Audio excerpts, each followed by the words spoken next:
போய் எசேக்கியாவை நோக்கி கர்த்தர் சொல்லுகிறதாவது உன் விண்ணப்பத்தை கேட்டேன். அல்லேலூயா.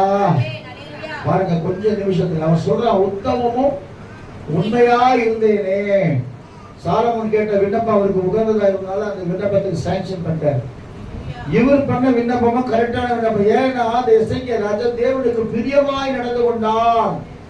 நல்லா கவனிக்கிற கண்மான தேவ பிள்ளைய, உன் விண்ணப்பம் இன்னும் அங்கீகரிக்கப்படலையா? தேவ சமூகத்தில் தேவனுக்கு நீ உண்மையா இருந்தா உன் விண்ணப்பத்தை அவர் ஏற்றுக்கொள்கிற தேவனாக இருப்பார். அல்லேலூயா. ஒவ்வொரு உபவாசத்திலும் பாடுறோம், விண்ணப்பத்தை கேட்பவரே பாடினேதான் இருக்கிறோம். ஆனா அவர் சொல்றான் பாருங்க, ஒரு வார்த்தை சொல்றான் நாடு சமூகத்துல, உமக்கு முன்பாக நான் எப்படி இருந்தேன்? உண்மையும் மன உத்தமமாக இருந்தேனே சொல்லும் போது ஆண்டவருக்கு மனம் இறங்குறார். ஏன்னா